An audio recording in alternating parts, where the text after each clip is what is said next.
Alright, gentlemen. Stole that from Av, by the way, AVE channel. You're awesome. Love the way you greet your viewers. We're back, guys. We had some power issues last night, and the wife was calling because it was, playtime was over. So, she knew how many beers I brought to the basement, and she had her eye on her watch and figured it was time for me to go back upstairs and be an adult, sort of. We left off at step 6. We've got this guy on here. Okay, I explained everything else.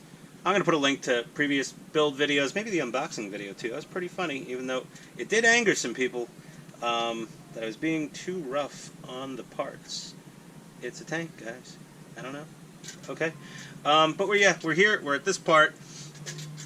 So we were at step 6, and now we've just got to put on some more lower hull end parts and some other little standoffs, and then start building some idlers.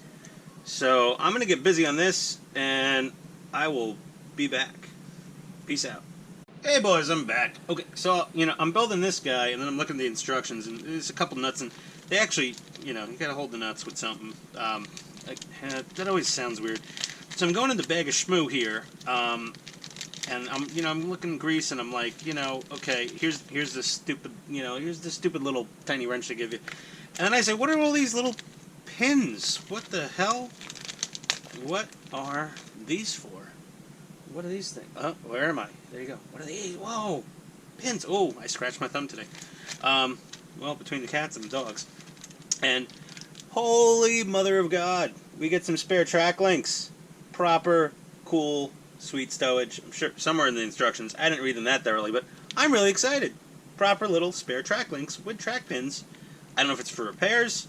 Actually, these tracks are pretty tiny. I mean, odds are, you potentially, since they're resin, if you catch a big enough pebble or rock while you could break something. Maybe they're just planning for disasters and trying to avert that. But either way, for me, it's just stowage. Just wanted to give you that little update. We're just, getting back to this part here. Got my little wrench now, so good to go. I'll be back. I'm still working on step 7. Just a little observation here with these little guys. Make sure you get them in the right orientation. It's a little confusing, but these two poke out, these two poke in, and what that's there for is to capture the battery. Because yes, boys, you can remove the battery without pulling off the top of the turret or any top half of the hull or anything. There's a little access panel that's going to be magnetically connected, and you will just slide that sucker out, or you can just leave it in there, unplug it, and charge it in the tank.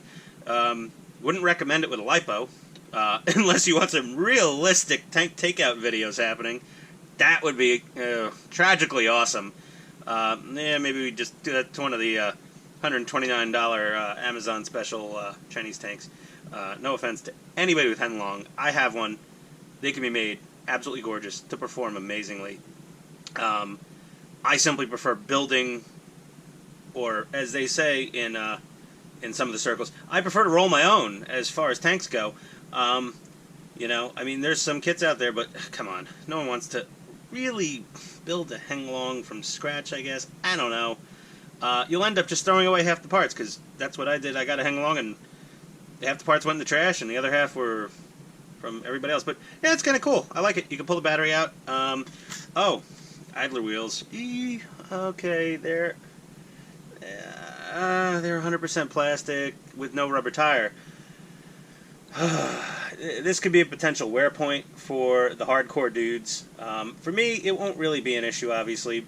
You may want to armor them, maybe a little electrical tape or whatever tips and tricks you guys are doing there on the battlefield. I do respect you for running these things hard. But, yeah, there's going to be a ball bearing in here and a nice metal shaft. Or if you don't buy bearings, the bushing, but it's all plastic. I don't know if this tank's going to be popular enough to really get a lot of metal upgrades all over the place. And, the suppliers for these specialty upgrades, they seem to be kind of dwindling. It's a little frustrating sometimes. Not so much for me, that just really builds them and kind of parades them about for people. Say, hey, look at my cool tank. They're like, oh, you built that. And, oh, yeah, you're so, oh, wow, wow, it's cool. No, but if you guys had actually use them, it sucks. I mean, when things are, you know, definitely in need of upgrades, I just don't know if it's going to happen. So, we need to start getting 3D printers that can work in metal.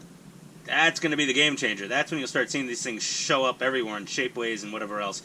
But either way, enough of my conjecture. My video's half about just blabbering, but, you know, building the tank. So let me get back to it real quick. And take my sweet time, obviously. I apologize, but I like doing this. It's fun. All right. Later, guys. Okay, so I was complaining about the plastic idlers, but they're on the metal arm, okay, which is nice. It goes into that front metal post you saw in the previous video. And there's two, not one, but two bushings, but in case anyone sane builds this, two bearings in here. And it rolls like a rollerblade wheel on crack cocaine. This thing is smooth. I'm still worried about the outside wear, but either way. Okay, so we're done with page 9. Let's flip over here. This is on page 10. Oh joy, building many, many sets of road wheels. Yeah, you're right. It's going to be a little while, boys. I think page 10, and what is it? It's almost 8 o'clock p.m. Eastern Time, America, planet Earth. And yeah, I got like a 9 o'clock curfew from the wife. Do you guys have this? Do you have this curfew problem? Or did you get divorced because of all the model building, and you no longer have the curfew? Let me know your thoughts in the comments on that one. Does your wife give you a model curfew? Do you have to take secret vacation days to stay home from work, not tell your wife, and build models? Or call out sick from work and tell your wife you're sick, but actually you're building models? Kind of like when you're a kid and you just got a Game Boy for Christmas. That's all I got. We grew up a little, you know, little hand-to-mouth there, little paycheck to paycheck, and the Game Boy was my first thing. I had a lot of sick days after I got that Game Boy. Basically until I beat the Teenage Mutant Ninja Turtles video game, but I'm getting ahead of myself there. So many road wheels. So these things, I mean, I'm going to assemble it, but I don't know. I like to paint this thing in stages and make it nice, and yeah, no, you know what? I could paint the rubber on these road wheels and just leave the tracks off. Normally, hey, it's not a problem. You know why? You could just leave the tires off and paint everything. Like my Abrams, that was beautiful. Pull the tires off, pull off the tracks, paint the whole tank, and slap the rubber tires back on. You're all done. No, Tamiya, I get it. It's cost saving. It's efficiencies. You're still, I mean, retailing these kits for over $1,000. Please don't take it as complaints. It's a complaint. I mean, try to lie, sugarcoat. I'm complaining to me. I really love your equipment, your tanks, everything. I buy your silly radio, even though there's a $60 radio apparently, you know, that they're using over in Europe and everywhere else that does an even better job, probably, or something. I buy Tamiya. I buy all the Tamiya glue. I mean, come on. I buy the Tamiya thinner. I'm giving you guys all sorts of money. All I ask for in return is some darn rubber tires once in a while. Either way, yeah, I'll still buy the kits. I mean, really, they know us guys. We're still gonna buy them. I'm gonna build a whole crap ton of road wheels and swing arms. They're metal swing arms. No need for upgrades. The road wheels are gonna have 2 bushings per road wheel on a metal shaft going into a metal swing arm. They're gonna spin beautifully, I'm sure. And that's that. No one wants to watch anybody build road wheels. I mean, really, I think you're just watching this video because I'm the only jerk on YouTube right now that's actually putting one of these together, so you just have to deal with it for now. I hope you enjoy it, at least, but yeah, let me get to it. This is going to be the last of the night for me, and Chapter 3 we're going to start on the transmission. So if you just want to stop watching now, I'm not monetized. I don't make any money off the videos. So, whatever. It's just going to be me building road wheels and then coming back with a bunch of road wheels on the chassis. Sorry, lower hull. I'm going, hey, look at all the road wheels spinning. No rubber tires. I'm going to be complaining about that some more. So, I mean, whatever. tune in for Chapter 3. Otherwise, there'll be another 10 minutes of video, probably, of me showing off the road wheels and complaining about things. Alright, I'll be right back. Alright, boys, some useful information for a change for me. Little handy build tip. When you're doing the road wheels, take the outer road wheel, throw your bushing / bearing in there, then throw your little metal pin guy in there, and then take your rear wheel, your inner road wheel, sorry, and get that lined up. There's a little indexing mark. Throw your bearing on there. Okay, and then notice that these guys are indexed, sort of, hope that's in focus. And then the inside of these swing arms have a little indexing as well. So it's easy, you know, you just line them up like that. Just do that, and then, you know, you can take your little screw, which I don't tell you to put thread lock on, and, well, whatever, I won't put thread lock on it for now. Get that tightened down, and, you know, tight is tight, German torque measure toy, and there you go. And since there's two of, everyone's gonna put bearings in these most likely. They spin like the dickens. I mean, it's not quite a precision-tuned dreidel on Hanukkah, but it spins pretty well. Yeah, you know, hey, you know you're old when you've got old Trinity and Hootie Torx wrenches, hex wrenches with rust forming on them from the early 2000s. Anyone who knows what these are, shout out to you guys, you're old timers. Yeah, well, back to many more wheels. I'll be back. So I just realized, you know, I do all these videos in one take. I am not editing. I am not reshooting anything. I just don't have the time to do it, guys. I'm sorry. You're gonna get the best I can give you on the first take.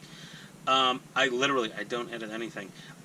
So when I said before, you know, the German torque spec of toy, you know, I misspoke. That was totally Austin Powers Gold Member with, you know, you have a very toy body. You know, you're like a smoking a waffle, you know, blunt in a crepe, or something like that. I meant Guten tight for the German torque spec. Even though this is an American tank, I use that torque spec on all my builds. So I apologize for that. I'm going to get the last of these road wheels done. They're actually going really fast. They're not that bad to put together once you do it from, you know, outer road wheel in with the bearing, line them up, and, you know, you throw a bearing on the inside there, and you know, get this little fella on here on the flat spot. That's all what we're looking for, boys. You know, roll it in flour and look for the flat spot. Oh, that was, well, it wasn't a dirty joke, so I'm not going to get censored on YouTube. But, yeah, I'm not monetized either, so I guess that's why my boy AVE up in Canada, in Kazakhstan, he's probably never monetized. I mean, he says some naughty words, and you can, for the most part, watch all my videos with children present. You know, I'm always apologizing. I don't have any kids, so it's always when I'm out with someone and you know, you know, one of the four-letter guys comes in, like, oh, sorry about that. I meant darn or shoot or gosh darn it, and I'll slip up here and there, but you know, we gotta put these little center. Look at this. Yeah, little center cap in there. Our good friend Extra Thin Tamiya cement. So let me do that, and then I gotta start jamming these things in the suspension holes and fighting with those damn springs that probably flopped all over the place. No thanks to my heavy-handedness in tossing things around the workbench here. So yeah, I'll be back, and you'll see some wheels on this son of a something. Darn tootin'. Exactly. Yeah, okay, I'll be back. Alright, here we go. First little quirk here, not a problem, just something you got to be aware of. First of all, I mean, not a ton of suspension travel. It's fine, whatever. These guys, these front idlers, they're beef. They're cool. So, when you go to throw the road wheels on, obviously, you know, you guys know about the spring in there, and you gotta get that spring in there, but then, there's, if you can see, there's some notches in those plates, and there's a little tab right there. So you got to make sure that thing fully inserts in there, and then, you know, oh God, have your fun with the friggin' E-clips on the inside. You know, we all love that. But yeah, that's just that. Just beware of the, you know, the little slots and those little tabs. It'll make your life easier. There's 2 bearings in each road wheel, and then there's obviously a bearing on the inside of this suspension mount, and there's another bearing that goes on the outside. So we got 4 bearings total per road wheel and swing arm. That's why we had to get 4 bearings. But yeah, so there's your useful part, and the rest of it would just be my BS. So I'm going to get back to building, and I'll show you when I'm done with page 10. Alright, later guys. Well, boys, this is what I was talking about. This little, one of these little springs, she just rolled all the way over in her little hole, and luckily, I had to flip her around there a little bit to get her in there, and to be able, I need magnetic pants. Does anyone make magnetic pants? I've lost a bearing. Oh, boy. Where is it? Where'd it go?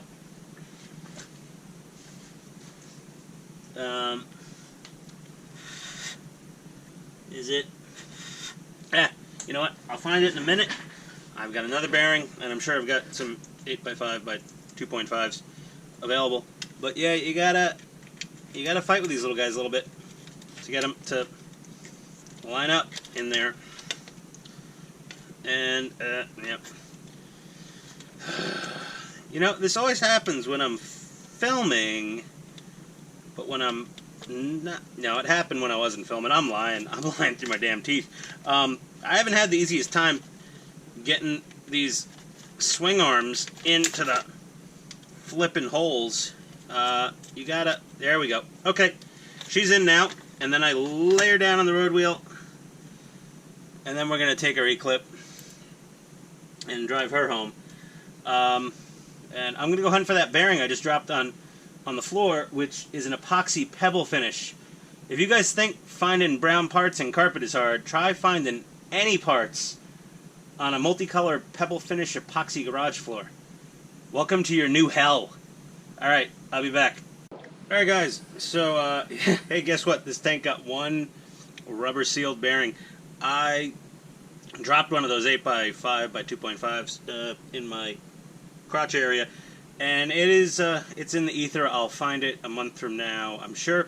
Luckily I had a couple spares floating around from previous builds, but here we go. Suspension operate, it's fairly stiff, so she should handle pretty well, and everything operates very smoothly. Again, like I said, those front return rollers, they're on there, metal arm into a metal bracket, sandwiched between the metal reinforcing plate and the metal hull. They're going to be solid. None of that garbage where everything breaks, and you can actually properly tension your tracks in some way, shape, or form in the future. I like that. I like that a lot. I hate my rubber tires. Please, God, rubber tires. But yeah, all the E-clips are on, all the bearings are in, and I mean, oh, she rolls smooth, guys. Yep. Yeah, she rolls smoother than that weird cousin you had. So it's nice. So we're done for tonight. I mean, it's almost 9 o'clock. I gotta put this bad boy aside. I'm gonna give you a little preview for the transmission tomorrow. In my unboxing video, I said everything was metal. I was wrong. The sprockets are all beautiful cast metal. Here's the offender. There are some intermediate gears or whatnot. Actually, it looks like the ones that actually interface with the pinion of the motor. These are black, I'm assuming nylon of some form. These could be a weak point, but it's Tamiya, and I mean my Abrams, my Type 10, obviously you guys with the real 2A6, sorry Hung Long, you know, every gear in that thing's plastic. They're fine. So I'm really not worried about this. I built dozens of Tamiya RCs over the years, and I run them hard. And I'm not too concerned with these few plastic gears in the mix. Again, transmission side plates are aluminum. I just like saying that. Oh my gosh. Hardware bits and brass rods and things and sleeves and you got all your. You got some, metal pinion gears and some metal drive shafts, nice heavy-duty stuff, little screws there. These little shoulder bushings, obviously, I don't know of any replacement for that. And then the shoulder flange bearings, they're just shielded, not sealed. So, again, hardcore guys. And then more brass and steel and good stuff and some more. And these transmissions, I believe, are unique to this tank. I haven't seen anything like this before. I haven't built every Tamiya tank there is, so I'm not sure if there is, in fact, if this has been used before. So, I'll get those built. Yeah. We have responsibilities in life. I have 2 cats. I have a wife. And I have a little puppy bulldog, English bulldog. He's very cute. His name is Groot, like the tree guy from Guardians of the Galaxy. I was thinking of naming him like Sherman, like a tank, or because it's a bulldog, M551 Walker. But if I talk them to the dog park and they're like, "What's his name?" and I said Walker, they're like, "That's a stupid name for a dog. What's his name? M551? Pershing? What? What does that mean? He's named after a tank." I didn't want to bother. If I say Groot, everybody goes, "Oh, yeah, it's a great name. Oh, Groot. Oh, he's so cute. He looks like a Groot." Of course he looks like a Groot, because his name is Groot. I'll probably put up a dog video on this channel as well, because he really is stinking cute. I love the hand movements. New Yorkers, we talk with our hands. I don't know. Italians more so than some New Yorkers. My wife's Italian, so by sheer osmosis. Either way, we're going to do the transmission tomorrow. Oh, you get to see those little tiny 380 motors again. They're fun. They look adorable. I might just put a speed tune. I don't know. If I could overnight a speed tune motor from Amazon before I build the transmission, I honestly don't even know which side of the transmission is drive and which side is turn. We're going to let the more wise on the tank forums figure that out later for me, and then maybe I'll go back and throw a speed tuned in. I'm not sure how fast this thing went in real life. I didn't do all the super anal retentive research on it. But either way, here we go. Look at that. And now I get to paint my whole tank, and then with a brush, one at a time, paint on the rubber. Yes, I will sand everything. And if you're really careful, you can get these things, you can get the sprue cut marks to line up. I did on 1 or 2 by accident. But yeah, they don't even, they don't make it easy to line up the sprue. And, I'm using the very fancy, special Tamiya, flat side cutters. So there's minimal sanding when you use beautiful side cutters like this. But yeah, so that's that. I'm going to go stitch this video together and get it uploaded for everybody that wants to see it. And I thank you for sticking with me. And you saw this special treat about part 3 because you stayed till the end of the video. So thank you very much. Like, subscribe. I don't sell anything. I don't make any money. Everybody says like and subscribe. Why the hell shouldn't I say like and subscribe? It's kind of like saying hi when you make eye contact with a stranger and you've made too much eye contact to just break eye contact and walk away. You just say hi. So, like and subscribe. We've made eye contact. Ian, checking out.